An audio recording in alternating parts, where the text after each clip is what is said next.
All right, guys, welcome back to another episode of Topics on the Edge. I got my buddy Jeremy here. He also goes by McLovin, and we're just gonna start off the conversation just kind of organically and just go from there Yeah. and see, how did you get started in trading and what's your journey kind of been like so far?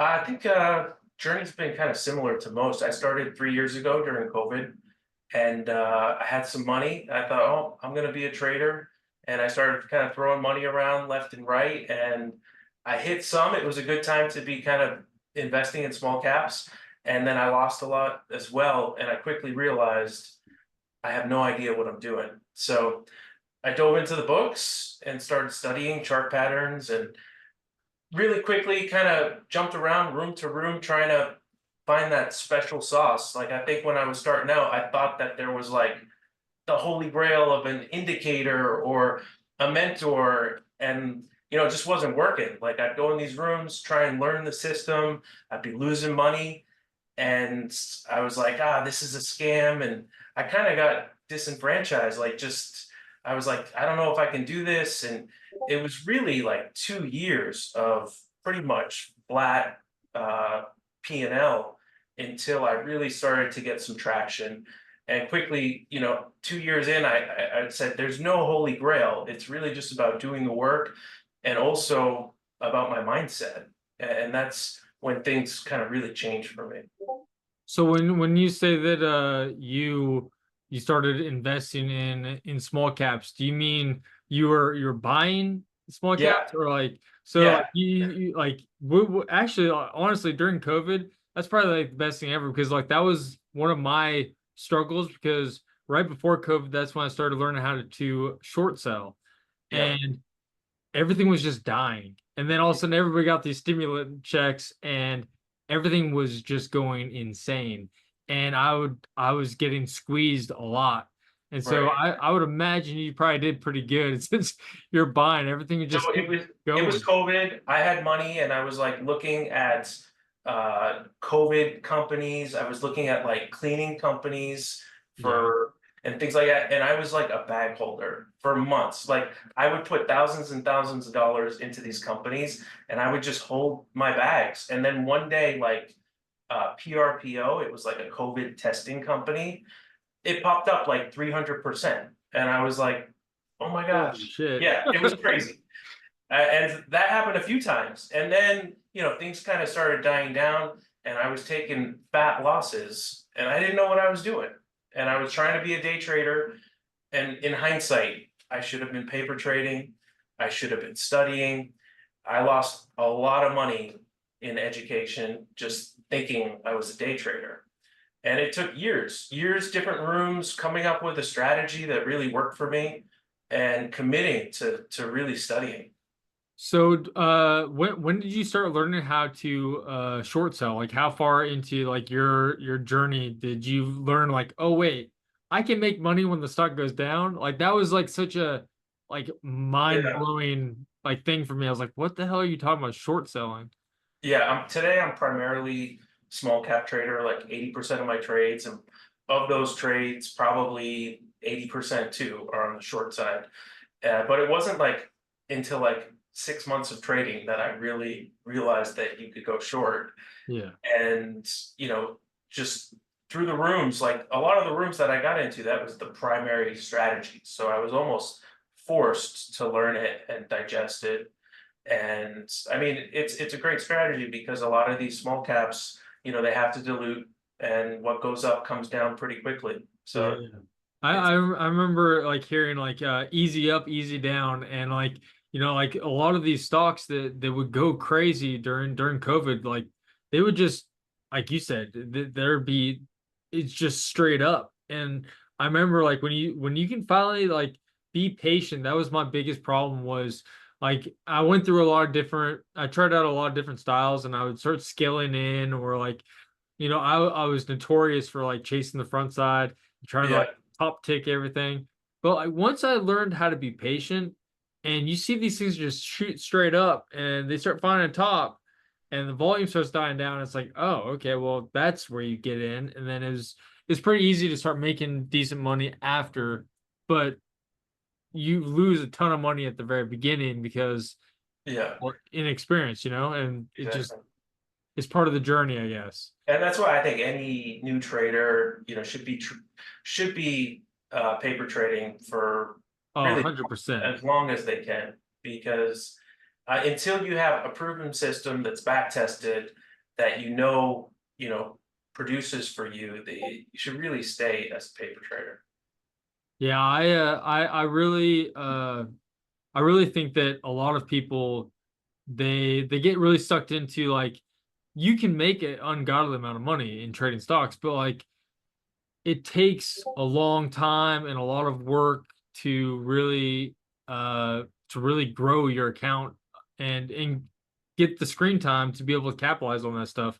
I feel like so many people are trying to rush the process and they're so focused on the money that that's not how they should be doing it. Kind of like what you said. I really believe that if if I went and I was talking to somebody that's never even taken a trade, my advice would just be, hey, download Thinkorswim. It's free and just watch the charts and get like learn two strategies and get Yeah, to where you can start to understand like, oh, that's where I should get in at. And just have like a mental note, like I would get in here, I would get in there, and just kind of build up the experience and then go into simulated trading. Have, 1, 2, maybe 3 months. Okay, you're doing good and you're having green months. All right, like then start, but don't start and go from like zero to I want to trade with 10,000 shares. Like, no, dude, like start off yeah, really small. Like Brian Lee is a really good guy. I think that he has a really good system on, how you can use like say 1% of your account and then you just gradually grow it up. And as long as you're having good results, then you add a little bit more shares every single day instead of going from like 0 to 100. I feel like that's how so many traders get just they die and get killed, knocked out of the game before they even learn their stride. And for so sure. I learned a ton from Brian Lee about risk management and really how to think about entering a trade as far as focusing on risk. I think that was something that was missing from my early years of trading, is I was just thinking about money that I could earn. And sometimes risk would really get out of control. And I that's why agree. I think your point about paper trading, it's just so important.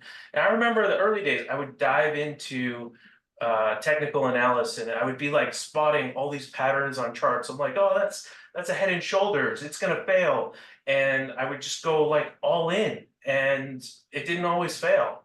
And as soon as I started learning more and more technical analysis, I realized that more of it was about myself, really, like my mindset, how I could control my own emotions and control myself and be able to execute my plan. It's been really challenging, especially like year 2 to 3, where I have a lot of knowledge, but I haven't mastered myself, which is of course, an ongoing process, but I would just kind of lose control and, take these massive losses. And when I really started focusing on mindset, my psychology of myself and how I could improve that, and to understand maybe why I was losing control, why I would go on tilt, why when I took a loss, I felt I immediately needed to make it back. And I think focusing on that, learning about myself, is where the big transformations happen. Have you worked with any mind coaches or anything like that, or like how do you go about working on your mental side of trading, and Yeah. has it changed over the course of your career? Of course, I think about 3 years ago, I got into transcendental meditation. So that's just, I do 10, 15 minutes in the morning of meditation, where I'm just really trying to block out all the noise and just focusing on my breath, on stillness. And I think that's really helped me quite a bit in when I get into trades. I'm a lot more calm, relaxed. It's not as much anxiety or things like that going on. It's really helped me tremendously. Also, in the past 6 months, I've started doing ice bath, things like that. And I think that's Mm. helped quite a bit. You know, like I did the cold showers thing. Like I went through and what is it called? The guy, the Thor, Chris Hemsworth. He did like I think Yeah. it was called Limitless or something like that. Mhm. And it was such a great TV show. But I got all these different ideas. I was like, oh, I'm gonna try that out. And I did cold showers for Nice. like a month, and I hated it, dude. Yeah, it sucks. Like it It was sucks. horrible. But like I feel like the thing that I learned from it was that no matter how bad I hate something, that I can really get past that. And I feel like that's the only thing I got from it. Like they were talking about like how uh your uh your endorphins would spike or whatever, and like all this. I didn't get any of that stuff. I never had like this, oh, this is amazing. I like every single day I was like, this sucks so bad. And So I I fasted for 4 days also. That I enjoyed that actually. That was a cool experience. Yeah, a heightened sense of like alertness. And for Yes. me, cold plunge, I do about 4 or 5 a week. I've become an expert on converting a chest freezer into a cold plunge. If you ever want to do that. And so I do cold plunge in the morning and just like 3 minutes at 40, 46 degrees, nothing crazy. But what I've realized is that I've become much better at being like comfortable in uncomfortable situations. And I'm just a lot more relaxed, even keel, very alert. And I think it's just helped me with that. When you get in there, it's that shock, it's that fight or flight. And, Yeah. then your endorphins are going. And I think being able to control that has helped me in trading. I can definitely see that. And I get, I never did the cold plunge. Like I would just jump into the shower, and I feel like I was mentally trying to do it for a month, and I did do it for a month, but there wasn't any. I feel like that would be completely different doing like a cold plunge and have like say like 3 minutes and trying to like have a goal that you're trying to do, like regulate your breathing and all that kind of stuff. I feel like that would be maybe I just went about it wrong. And I like I'd be interested in that because I follow edu trades a lot. And I got him. I don't know if you know who Jose Ramirez is. No. I met him when I was down in Florida, and he believes in ice baths and all that kind of stuff, and they all swear by it. And so I don't know, like maybe that'd be something. But I love meditation. Meditating is it's really honestly it's changed my entire life. And I got into that, and then Steve Goldstein, I started working on like my mental game, and that was really crazy. I remember at the very beginning of that, he gave me this test that I had to do, and it asked you the most weird questions. I was just like, man, what are they gonna learn from these stupid questions? And then they gave me this write up on like who you are as a person. And when I read that, it was the most accurate thing I've ever seen. I'm like, how That's do you wild. guys know who I am from the question? Like they had some good questions, but like most of it was just stupid stuff, I thought. And then at the end, I think I got like a 20-page write-up of like who I am as a person, my personality, how you are in like your it breaks it up into like different stages of like your normal like everyday atom, and then like slightly stressed atom, and then like extreme stress.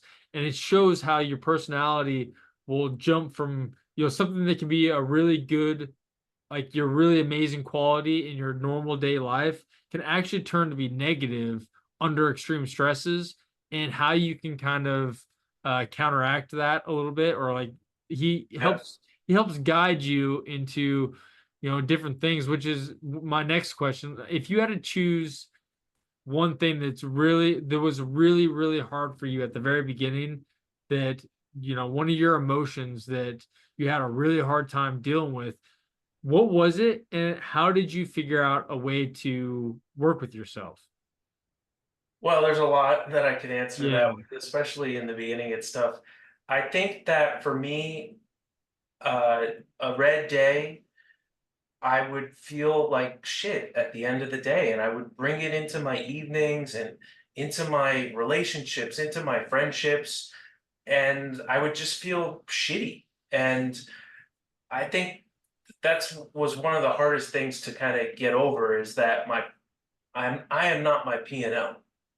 It's that's just a number. It's just a job. And I think when I was able to kind of have less attachments to the outcomes at work, my personal life got a lot better. And when my personal life gets better, my trading gets better. And when my relationships with friends and family are better, my work is better, my trading is better. And I think that was the hardest thing because to trading is the ultimate job where you look at your P&L at the end of the day and you know exactly how you did.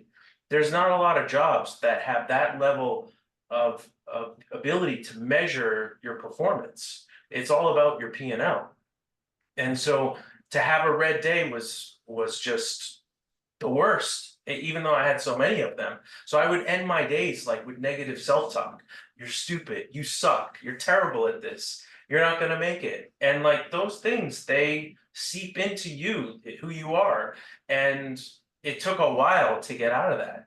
It took really focusing on myself, like focusing on mindset, psychology, and understanding that positive self-talk, that having optimism, believing in myself, those are what's going to really transform my P&L, my trading. Yeah, I remember hearing a quote one time where wherever you focus your energy follows kind of thing. And like if you're focusing so much on nothing but negative things, like you're not good enough, you can't do this job, whatever, like all you're gonna do is find more negative stuff. If you put good energy out there, good energy comes back. And I am a huge Yeah. believer in that. But I feel it's like funny. meditation kind of goes to that, like hand in hand. It helps. I feel like meditation allows you to feel grateful and for everything in your life. And meditation also, it's just it's incredible for feeling like what you have is enough. And I think that's so important because when I started coming to trading, I was pushing. I was trying to take something out of the market. I needed this. I need money. And when I stopped pushing and I just started taking my setups and having patience and being calm, that's when things really change. I man, it's so funny. That's why I love talking to traders is because like the second you say that, it's like my brain just fires off and I have all these. It's almost like flashbacks. It's like reliving. Like for me, I've had so many awesome experiences in trading, but you forget about certain things and then talking with people. Like I remember at the very beginning, I was making a ton of money, but I was having a really hard time because once I hit like, my goal, and I was so happy that I'd finally like achieved this milestone. If I didn't achieve that every day, my like kind of like what you were saying, my self-worth was tied to my P&L. And so if I didn't have that, I just felt like shit. And I remember my buddy Chad, he's been with me ever since the very beginning of my trading journey. And I remember one day he was like, dude, your problem is you haven't figured out like what's enough. Like I wasn't like you were saying, I wasn't grateful for where I was. And I was I was kind of like dreaming of this amazing, at the very beginning, I was having a hard time because I wanted the Lamborghini, I wanted the mansion, I wanted all this crazy materialistic stuff. And then he was like, what what is enough for you? Like what would make you happy with where you are in life? And that was when I like we kind of talked off camera where me and my wife found my notebook that I had wrote down from like 2019. And it's crazy because that was such a huge moment in my life because it made me realize I'd already achieved my dream life from like 2019. I'm sitting there. I was literally trading next to my swimming pool, and as far as as far as 2019 Adam went, I was living the dream. Yeah. But for some reason, when I was in that moment, I wasn't thinking about I was thinking so much about the future and the past. I wasn't present, and I wasn't looking at my surroundings and be like grateful for what I have in that moment. And that's meditation, that it makes you really present, which is, Yeah. I'm the same. I'm wired to be thinking about the future, and I'm always like moving the goalposts. Like, okay, here's the goal. Okay, I've achieved it. Now here's the goal, and I don't even take a moment to reflect and say, I accomplished what I set out to do. And I think that's really important, and being present is a big part of that, for sure. Like, do you have any thoughts on like how you were able to get yourself to be like, obviously meditation helps, Yeah, but like for instance, for me, like my wife doesn't, she's starting to learn options, but she's not really into like trading that much. And so when I start trading, or I tell her like, oh, I had a good day or a bad day, or whatever, she can kind of, it's like we came up with our dream life and how we want to do things. And my I'm not really sure when it changed for me, but I started thinking about, like my life right now. Like, I don't have a Lamborghini, I don't have a mansion, I have a nice house, I have nice cars.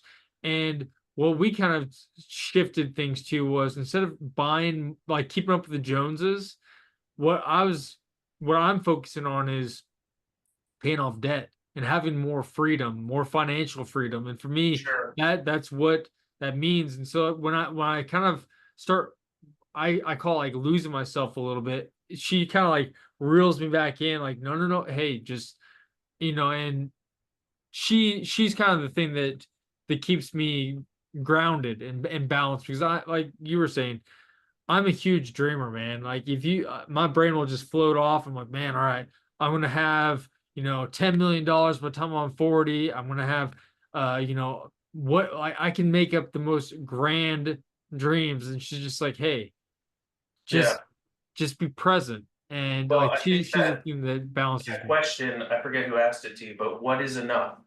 And I think Yeah, it's, I think that we do this to make a living, but it's not about the number. It's about a lifestyle with our family, with our friends. And I think that's so important. It's why, like, I had a shift, like, to my family. At the end of the day, don't ask me how much money I made. Ask me how I traded. Did I execute? And yeah. that's really the shift that I think needed to happen to really approach trading differently. Where I'm gonna have red days, I'm gonna have losses, but as long as I execute my plan and I continue to back test and stay on top, and to know that that it's working, that's what I can control. And that's a really important part, because then it shifts. It's not about the number at the end of the day, it's about how you execute it. And that ties into, I am not my P&L. That helps me day in and day out to not be tied to that number, which is important for the mindset, day in and day out, to not let a red day turn into a red week, turn into a red month. I'd like to take a second to thank our sponsors, Traders Edge Academy. They have a free community on the Skool platform that goes over the three pillars of trading: the technical pillar, the performance pillar, and the self pillar. They guide you on your journey in trading and give you absolutely everything you need to become a profitable trader. If you're interested at all, click the link in the description and follow to their page. I feel like that's the thing that separates, pro traders, or guys that are definitely, they might not be pro yet, but they're like, just from hearing that they are going to be pro. I like, which is gonna be one of my next questions for you. But like, I remember when my wife, first started watching me trade, and she had no idea. And then she's like, I'm curious. Like, what, like, she saw like the number down at the bottom. She's like, did you make that much money today? I was like, oh yeah. And she, like, I remember her eyes about like popped out of her head. I was like, but when, I have a bad day, she would freak out. But that's where, when I started learning from JJ, and he started to talk about R and stuff, I changed that. And I don't, I don't, and my number will, my whatever my R is, it'll change depending on how I'm performing all and the market conditions, all that. But that was such a huge shift for me was when I went from I don't even talk about the money anymore. It's not like the money doesn't money's going to come if you follow the process correctly. And the way that I learned how to deal with that was don't ever talk about the money. I only talk about R and how like the rules for us. Like I'm allowed to lose 3R in 1 day. That's it. I'm done if I lose 3R. But if I trade correctly, really, I should only be down like maybe 2R, like maximum. If I really push myself at 3R and you're done, you're cut off. And you have that with a broker, and it's like I call it my seatbelt, make sure Yeah. that I don't do anything stupid. But for me, when I talk to my wife, we don't ever talk about the money anymore, and she doesn't care about any of that kind of stuff. It's just, all right, how did you perform? And I have certain rules like 5 trades maximum on the day. Like each one of my setups, I know exactly how, like for instance, I have a gap and crap. I have one entry on a gap and crap. I know exactly where my entry is. I know where my risk is, and if it doesn't work, then I'm down, say 1R. If it's an A+ setup, and so and then I have the pop and fill and I have a gap and extension. So really, if I trade correctly, I should only have like 3 trades. But how I do it to manage myself is I have a maximum of 5 trades. I'm not a scalping mentality kind of guy. I like to hit near the top and I just let it fade. And that's kind of how my style is, but I've jumped all over the place. I've tried scaling in, I've tried all sorts of crap and it doesn't work for me. I like to look for I don't even want a top ticket anymore because when I try to top ticket, that's where I can get into those 4 or 5 trades a day. But if I wait for like say a lower high entry or something like that, a it allows me to be a lot more relaxed, but then it doesn't stress me out. When I first met my wife, she'd come home sometimes and I would just be like, "Oh my God, I can't move. Like my Yeah. brain is just fried." And And I I don't still like get that. like that sometimes where at the end of the day, I'm like, "Pfft." But for me to be successful, I really just need to be trading in the morning and be done with my Yeah. afternoon. It's just hard for me to stay super sharp late in the day. Yeah. Uh, but I think that when I started trading, I didn't have rules. And over the years, going through the rooms, I was in scalping rooms, I was in swing rooms, and it took me a real long time to figure out what works with my personality. And I can't be in, out, in, out, in, out. It's just not my style. Yeah. Scalping, it's a little too stressful for me. I prefer like you to have my levels, to set my risk, to be in and to let it play out. And if I take my loss, I take my loss. If I get my win, that's the goal.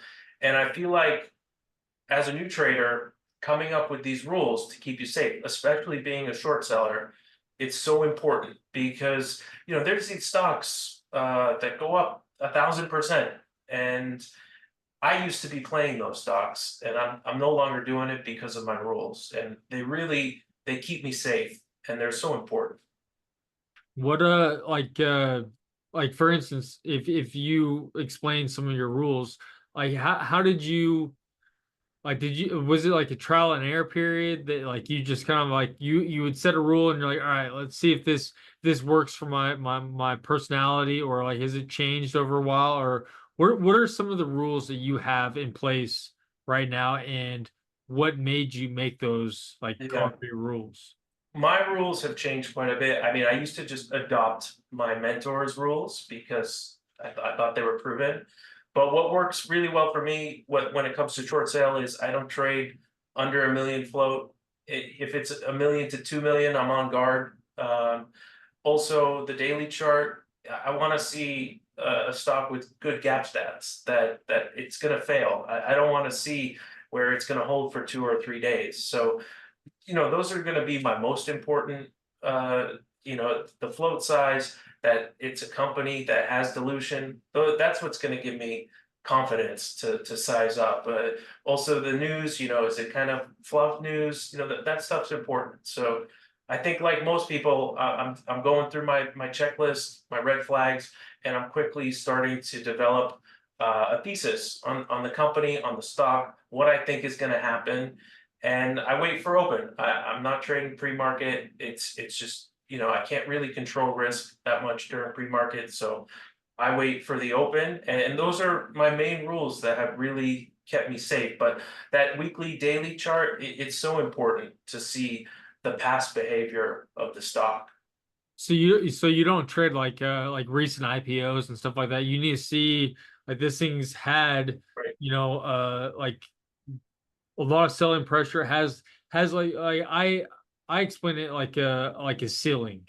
I want to see like it rejected this level a few times, or like multi, like a couple different touches, or like a clear place to risk off of. And if you don't have that with like recent IPO, it's it's like kind of like no man's land. It's gambling at that point, Yeah. because I have no idea. This thing could just rip up, or if it breaks over like all time high or something like that. It's like, well, I have no idea. Like, I mean, this thing could Yeah. just keep going.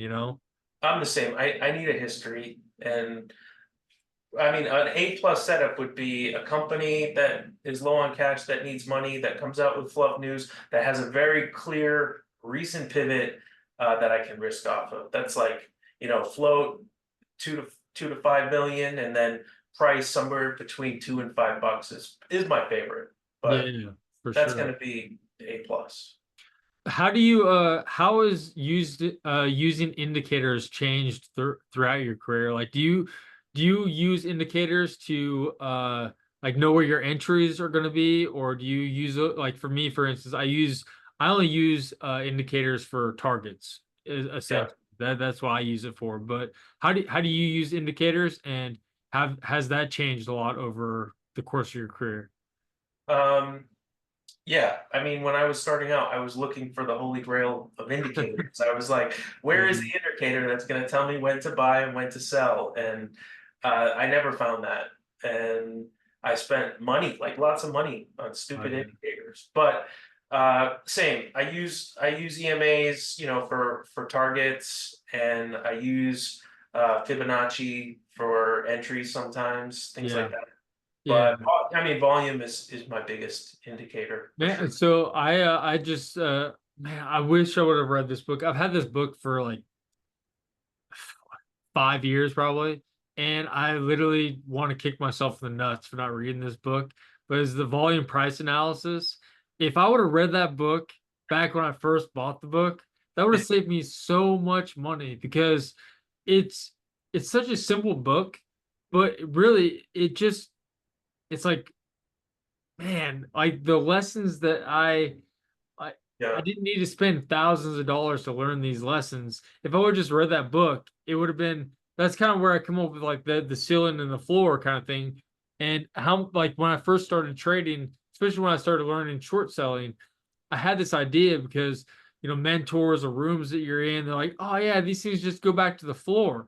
And so I'd be shorting weakness because yeah, I was like, oh, I think it's gonna fail. It's gonna go back down to zero or whatever. And it's like, that's so stupid. Like, you gotta find it, it has to find a ceiling, and you want to short as close to that ceiling as you can, so you have minimum risk, and you also have a potential for a big reward. If you're going to buy something, you need to buy it towards the floor. That way you have minimum risk and you have huge upside. And like, it took me years and yeah. thousands of dollars just to learn that. If I would just read that damn book 5, 6 years ago, it's like, Sure.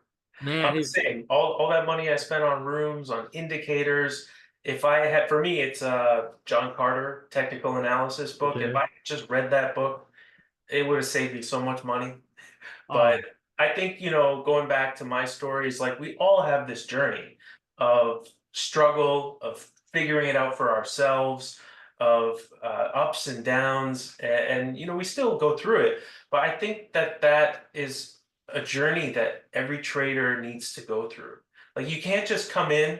and start making money, it's just I don't see how that could work. And I feel like you need to go through trial and tribulation, through struggle to really see who you are, to really go through it and come out the other side and to know yourself. Like, I don't think that happens when things are good.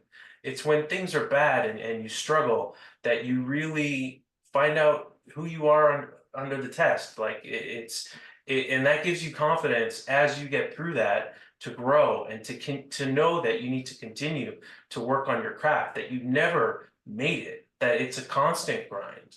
And I think that's the beauty of trading, is that you're always working on yourself, trying to be your best self. And that's why I love it, because like it's helped my relationships, my friendships.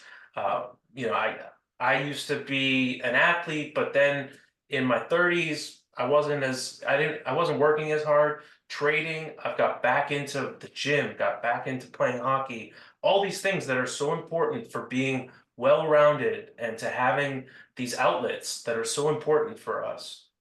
I agree a lot on on everything you just said, and like I said, had all these light bulb moments going off because, when I first started trading, I was an athlete also, and I was working out, I was eating really good, and I started finding success, and then that's right when COVID happened, and then I started drinking a lot, I started eating like shit, and all of a sudden everything started going down. I was like, why is everything going down? And then, I started finding I kind of got composure of myself and I started to work out again. I started eating better. And then it's like, whoop.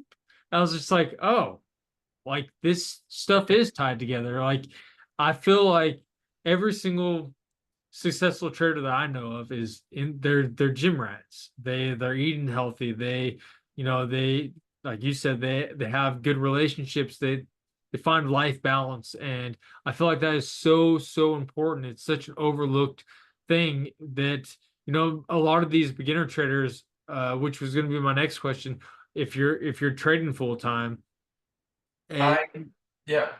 I have a business that I work on, but really 80% of my time is focused on trading. So I have, other income, but I'd say my time is really focused on trading. but do you think that income, I don't know, the numbers or anything like that, but like that gives you some sort of like stability to where Yeah. like you can take a lot of pressure off yourself. I remember I didn't listen to any of my mentors when I first went full time.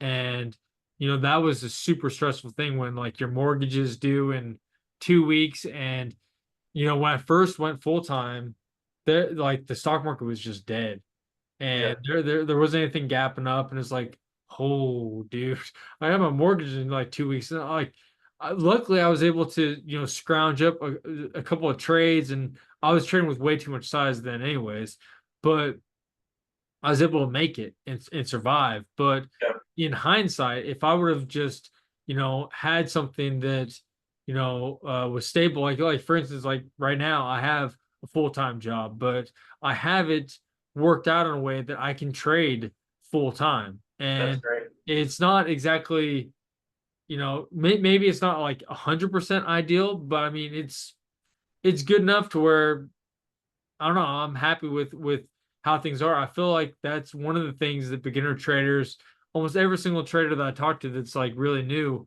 they're so laser focused on quitting their job, and like they all get so mad at me. I'm like, dude, Yeah. don't quit your job. Just I think everyone can relate. I mean, I think everyone comes to the market with eyes open and hands out, like, I need money and I'm here to make money. yeah. And we don't always realize the journey and how it can take time. But most importantly, I think about having another income source is what it does for you mentally.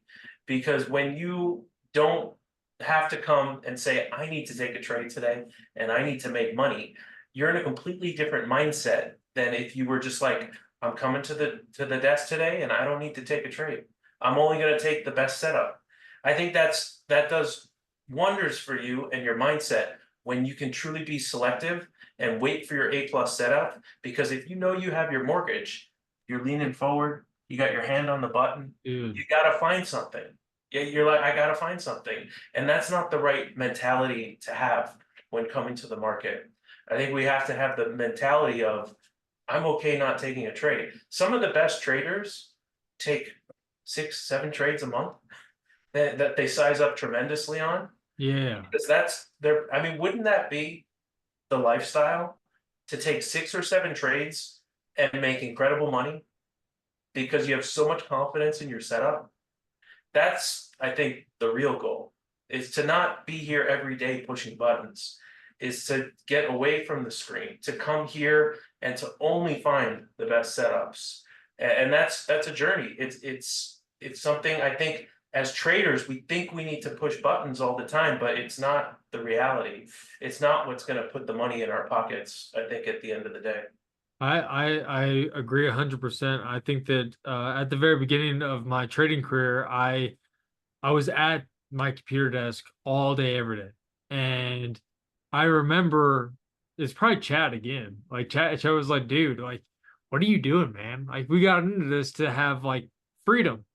If you don't want to go work a 9 to 5 job or whatever, he's like, what's the difference when you're sitting in front of your computer screen from, I used to trade a lot of pre-market and I still will trade pre-market if things set up the right way. But when you're sitting from in front of a computer from 7 o'clock in the morning until 4 o'clock in the afternoon, it's like you're still a slave, dude. Like you're Yeah. like And I feel what are you like talking about? as a new trader, I feel like you need to put in the time. And you Yeah. do, you need to put in the time, but not, I feel like staring at charts all day is not a successful day.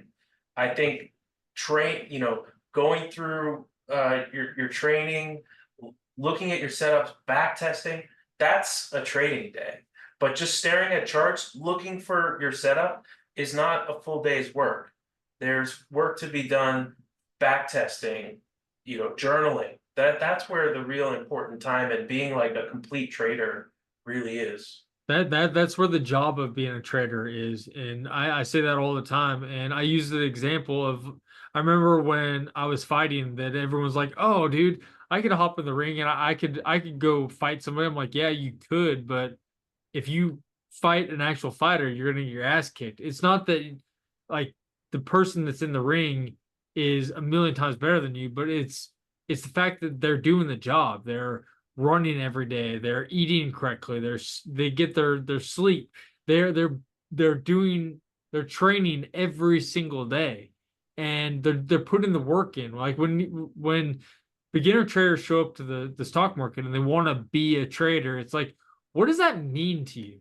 Because if you just show up and you push a button, that doesn't make you a trader. Like, are you back testing? Are you journaling? Are you checking in with yourself? Are you regular? Are you going to the gym? Are you eating good? All that stuff, to me at least, that's what being a trader means. But like these beginners, they just think that showing up and pushing a button means that you see all these guys like, you know, Trader Joe or like Trader Adam or like the new trader. And it's like, yeah, like you get to call yourself a trader, but are you actually like doing the job of being a trader? And I think that's like one thing that I got from, my mentoring program is that I really got to learn, oh, you mean we have to work on the weekends? Like, I think it's a good analogy with your kickboxing. It's like yeah. if somebody got in the ring with a professional, they could lose their life. And Oh yeah. if you step into the trading, you could lose your entire account. You could lose more than your More. entire account. And that's why it goes back to having rules, having discipline to keep us safe. It's so important, and it's something that I think is hard to have as a newer trader. I agree 100%. And man, it's just so funny like how everything changes. Like I remember I don't know how your process was, but like for instance, I bring up my buddy Chad because we've been together for the whole journey. But I remember when he asked me like what's enough, like one of the things that he said to me was, do you remember when we first got into trading? All we were trying to do was make $100 to $150 a day. Like back then, I didn't have any money, so like $150 a day was more than enough for me to live off of. Now that I have a family and a mortgage and all that kind of stuff, obviously the numbers change, but the idea is still the same thing. When you first started out, like looking at where you are right now, would, you know, 3 years ago McLovin be happy with, where you are right now?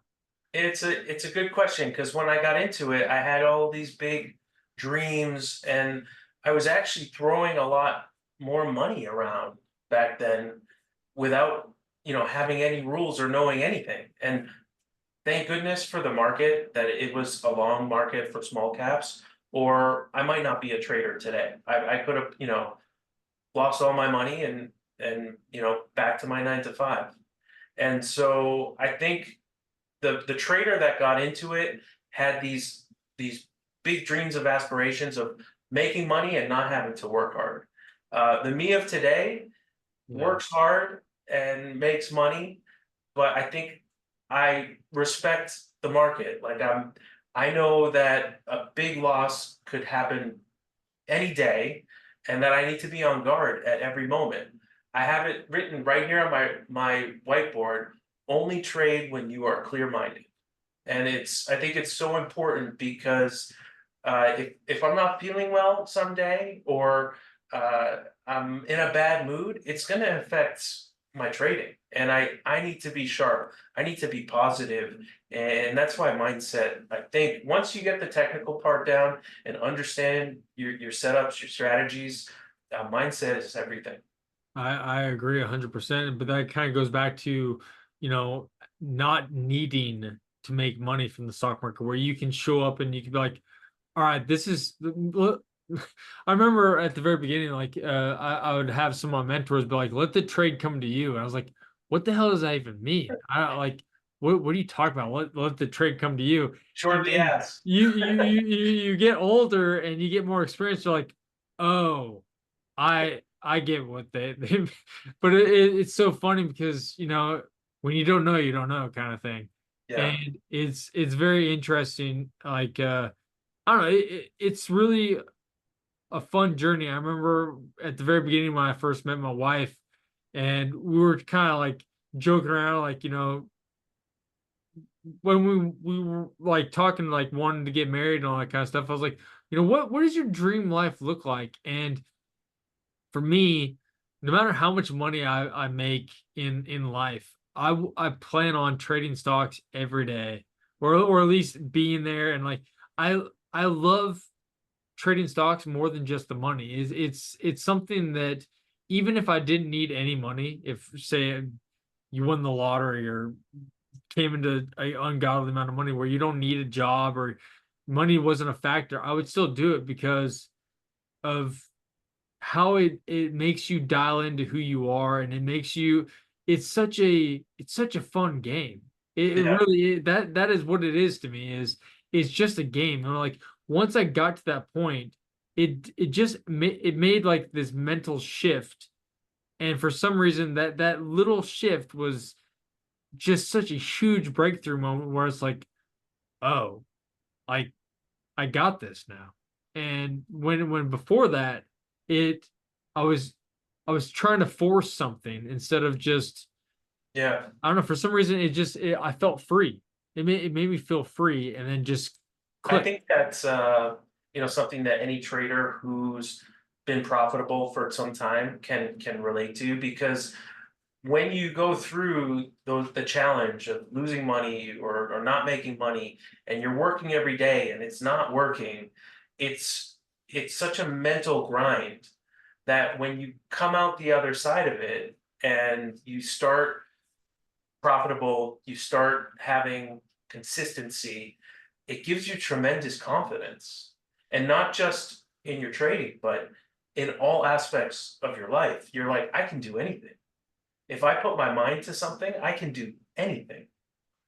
And I think that's the beautiful thing about trading, is that you go into it thinking you're going to make this money, and you have this incredibly challenging years of trying to accomplish that.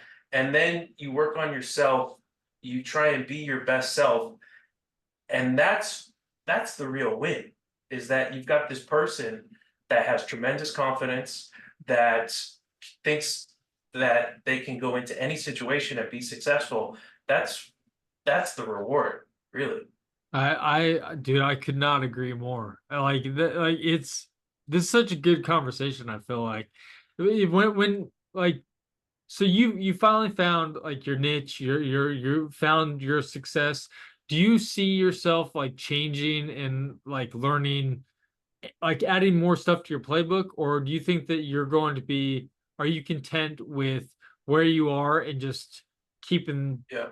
this I the way it I don't is? know, just the way I'm wired, I'm always gonna wanna add some tools to the playbook. But I think like a lot of time is spent back testing the existing strategies. So I think that yes, would I like to get more into large caps, into swinging? Absolutely. I think you can get tremendous R that doing that, and I know that we've seen how you can do that. Oh It's yeah, just it's uh it's just coming from a small cap trading. You have your tight risk, and large caps is just a little different, where you need a little bit bigger more risk. leeway, Yeah. and it's a little bit for me mentally, like holding and risk for multiple weeks in a trade. It's just a little bit of a different mindset that I need to work on. But I think that over time, I'll certainly add more tools to the playbook. I think as traders, we always have to adapt. The market adapts. Like what works today may not be working next year at this time. And that's why back testing is so important. Journaling, I think that especially journaling your setups and going back and reviewing those setups is just so important. Like if instead of like spending time watching videos and looking at charts, if I had just been journaling my setups, uh, I would have saved myself a lot of headaches with my growth period, with my trying to get into my growth period. It kind of goes back to like you searching for a holy grail. I like we were both we're talking about how we well you met Alex Ramosi, but like I remember Alex saying that it does not matter how many mentors you have or how many videos you have or how many courses you buy and whatever it is, real estate, stocks, business, whatever. At the end of the day, it's all on you. And you have to understand how you work and what works best for you, and I feel like that was like one of the biggest moments for me because I've been in, I don't know, 6 or 7 different rooms, like, and it's really funny because when I start going to different ones, I start running into a lot of similar people that are doing that. And I feel like they all kind of everyone kind of does the same thing, but kind of how you and I were talking before, we actually started recording. You start finding bits and pieces, and then it kind of morphs into your own style. And but I feel like you won't ever get that if you don't do the journal. You don't start to, okay, well, what works for me? Like Yeah, for instance, I used to get yelled at all the time because I wasn't supposed to trade gap and extensions, but that's where like I have an eye for extensions. And I like that for some reason it is the thing that makes me greedy, and like I get like, oh my gosh. But like for some reason, like once I started to really analyze, okay, well, these are the things that really catch my attention. So if I'm going to do it anyways, and it's the thing that's like really driving me, like how do I trade these correctly to be a safe? How do I analyze where my risk is? And then what's the best way to take profits and stuff? And once I started tracking that, like that was such a huge thing. But like when I was listening to all these other mentors and all these guys yelling at me for not following rules or doing this or doing that, it's like it got really confusing. And so for me, like once I backed up and it's like, okay, I like, nobody's gonna sit right next to you and like hold your hand and have you push the button and all that kind of stuff. And so once I was like, well, how do I want to trade? Like how do I see risk and reward? How do I see profits? How do I see like a setup, like you're talking about how you don't yeah, trade anything under 1 million float? Everyone has their own things, or like certain people won't trade, like say China stocks, or recent IPOs. But then you have other guys that make a ungodly amount of money off of those things. And it's like everyone has their own personality, and how you find a way to mix that. I don't just back test, but also one thing that I also journal is myself, my emotions, and how like am I on, and if I'm not, like, why did I go on tilt on this day, or what threw me off here, or you start back testing your setups. And I back tested kind of my own emotional state of being. And once I Yeah, started doing that, and like they kind of collided together, I was like, ah, exactly. And I do now I the got it. same. I do the same. And I think like as you're starting out, you know that you need to develop your own system, but it's hard. Like you don't know, what is for you and what's not. And I think that you really need to like listen to yourself. Like you just said, you're like, I shouldn't be trading gap and extensions, but I feel like I think your words were, I feel like that's my thing. Like I feel like, and so you Made listen me to yourself. excited. It made me Yeah, excited. you listened to yourself and you knew that you had to, okay, learn them and develop a system around them and create rules around it. And that's kind of how you made your own special sauce. And I think Yeah. as a trader, you have to know what feels right. And so there's certain setups like that we have that just feels right.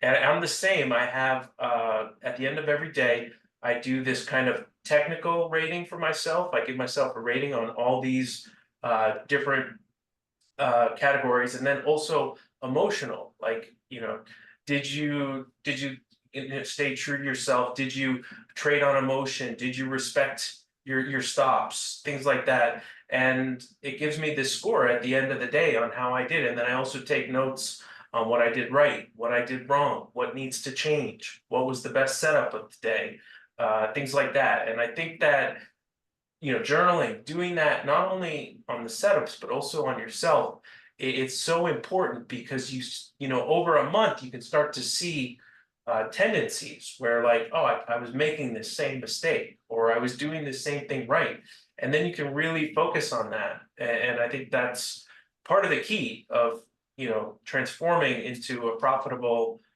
pro trader. I couldn't agree more. It's kind of how we were talking once again before. I was talking about me working with Steve Goldstein, and how he talks about there's the technical pillar, the performance pillar, and the self pillar. Like what you were just saying, you're grading yourself on the technical, the Yeah, performance, and then you're checking in with yourself, like, oh, like how am I emotionally, and when you bring that all together, it just makes everything click. And yeah, I sure. don't know, like it's very funny when you start talking to people.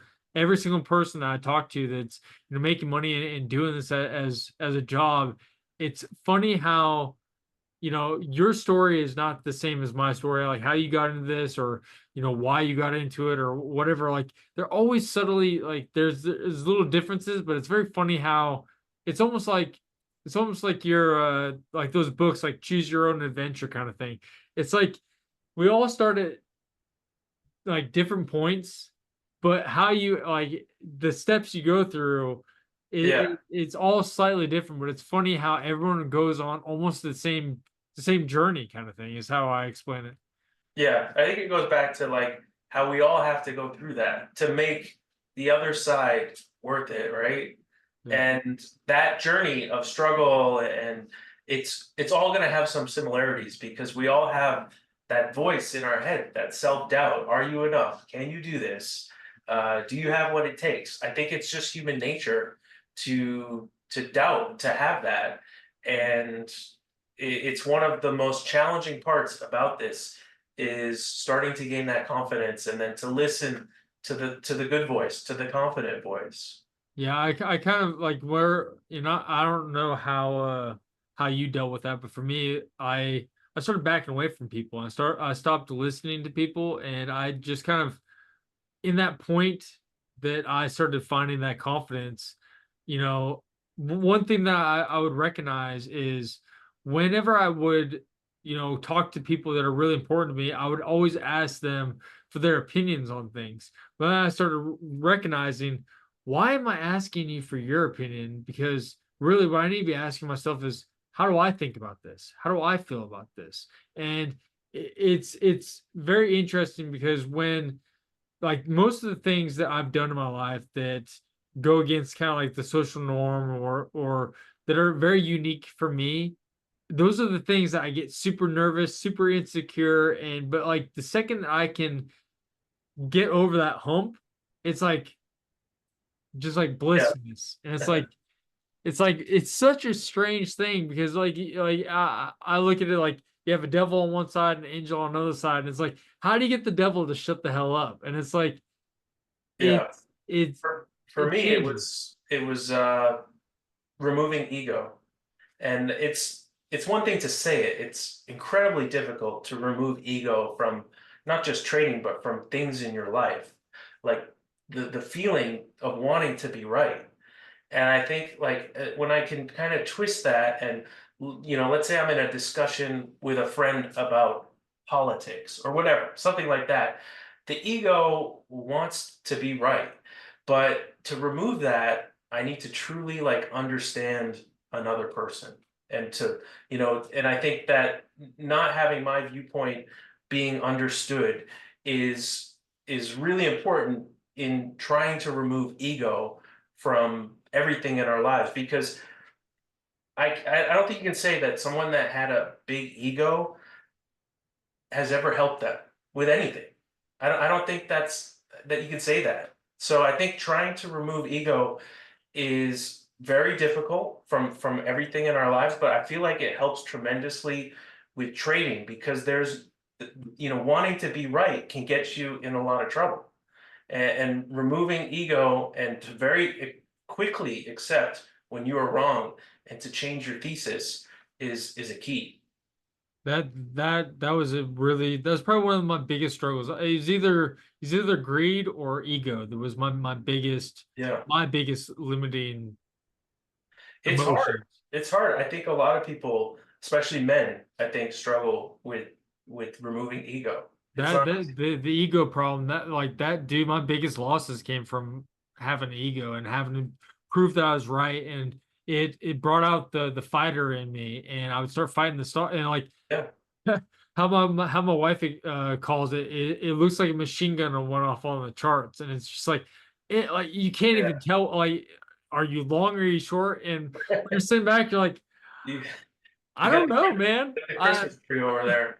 Yeah. Yeah, it's like, yeah, a Christmas tree, man. It's just like, dude, Hey, I that think we've all had it. We've all been there. yeah. Well, anyways, man, we should probably start wrapping this up. I want to try to Yeah. keep these around an hour, but man, this has been such a great conversation. Dude, Uh, thanks. It's good to talk trading and especially the psychology of it. I think, as we get into it, we love that part. So it's cool to do this. Thank you for having me. yeah, dude, no problem. And if you ever need somebody to BS with and talk stocks, I love talking to people all the time. That's why I started a podcast. Is it's so funny because if you reach out to people and you're like, hey man, like start asking them questions, they're like, oh, I don't really want to talk. But if you're like, hey, I have a podcast, everyone's like, oh, I'll get on podcast, and it's like, dude, I Ego, have like ego. 50. Yeah, I'm like, dude, I have like 50 followers. Like, Yeah. but not very many people are gonna watch this. But all I have to do is be like, hey, I have a podcast, and all of a sudden I can talk to people that are super successful, and I'm like, sweet. Awesome, man. It's like a little cheat code or something. Well, good luck with it all. Appreciate it. Yeah, I appreciate it, man. Well, I will hopefully have you back on in future one, and we can kind of see where where Jeremy is in say a year from now or something like that, and we can have a talk about how the course of your trading has changed or morphed or whatever. So That'd be cool, man.